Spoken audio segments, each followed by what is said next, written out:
যে দেখবেন নতুন এক এই যা হয়, যারা ভোগবাদী নতুন নতুন সিদ্ধান্ত বার করে, কথা বার করে ভোগ করার উপায়। ইউ অনলি লিভ ওয়ান্স, তুমি একবারই বাঁচবে, তার মানে যা ভোগ করার করে নাও। নতুন কিছু কথা না, আমাদের চারবাকদের মুখে কথা বলানো হয়েছে, ইয়াবৎ জীবেত সুখম জীবেত ঋণম কৃত্বা ঘৃতম পিবেত, যতদিন বেঁচে আছো সুখে বাঁচো। নতুন কথা কিছু না। দুই থাকের লোক, ভোগী যোগী, তৃতীয় একটা আছে রোগী, তো তাদের কথা বলে আর লাভ নেই। ভোগী যোগী, ভোগী অনেকেই হন, যোগী কম হন।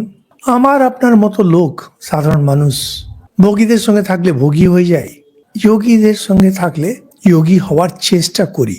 যোগী হওয়া সহজ না। একই সিদ্ধান্ত, ইউ অনলি লিভ ওয়ান্স, মৃত্যু আসছে। ভোগী বলবে যে চলো ভোগ করে নি যতটা পারি। যিনি যোগী, যার ভেতরে ভক্তিভাব জেগেছে, যার ভেতরে ধর্মভাব জেগেছে, যার ভেতরে উচ্চ চিন্তা জেগেছে, তিনি বলবেন আমার তার সময় নেই, যতটা পারি শ্রেষ্ঠতা লাভ করে মরি।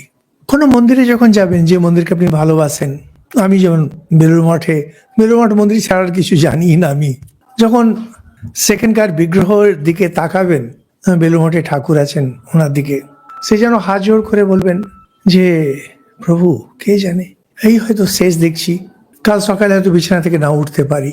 যখন কাউকে বললাম চললাম, ভালোবাসার মানুষকে, কতটা আপন বোধ থাকবে, কতটা আপন ভাব থাকবে। আপনার যিনি প্রিয়, অতি প্রিয়, তাকে কিভাবে আপনি বাই করবেন।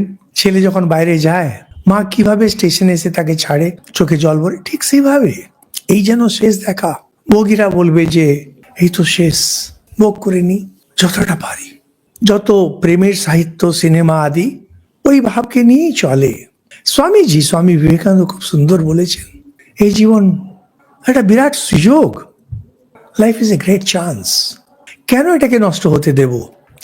শ্রেষ্ঠতা লাভ, যিনি কবি তিনি চাইবেন একটা সুন্দর কবিতা যেন লিখে দিয়ে যান।